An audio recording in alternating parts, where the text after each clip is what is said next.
what's the sort of dialogue or the positioning statement when you leave the listing presentation the first time that opens the door for you to come back in a few days' time to talk about the marketing again? Because Sure. you don't want to, I suppose, you don't want to come in and them saying, hey, where did this come from? Why didn't we talk about it? Sure. Yeah. Mr. and Mrs. Vendor, look, I appreciate you're not entirely sold on the idea of heavily advertising and promoting your property.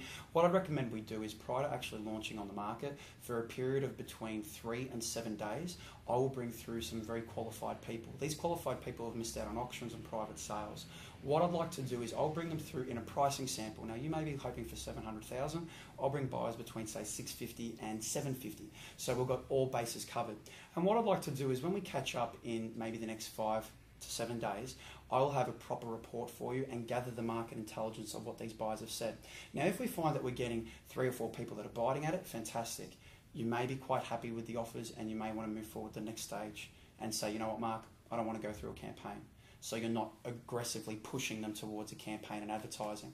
But equally, you may have to say to yourself, well, Mr. and Mrs. Vendor, out of a very small sample, we've already got 2 or 3 offers. Yeah. Maybe if we expose the property with high impact advertising online and print, there may be an opportunity here for you to maximise your price. And generally speaking, we get 1 or 2 offers and I've already set it up. Right. So most owners will think, well, gee, do I want the first offer or do I want the best offer? Yeah. And then they say, okay, well, you know what, Mark? Worst case scenario, I've only had 6 or 7 people walk through the house. I've already got 2 or 3 people biting at it. Let's go to market. What do we have to do? And it's very easy for me to sell that because nobody ever wants to undersell their biggest investment. Yeah.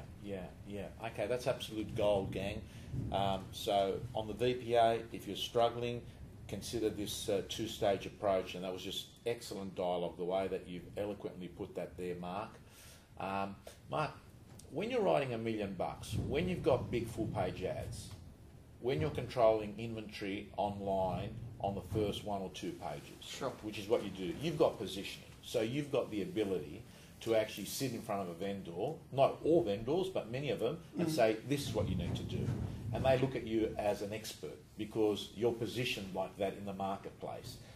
When you were writing 300,000 or 200,000 and you didn't have the ads and you had less stock and you didn't have positioning, what advice do you give to people to try and get into more appraisals? Because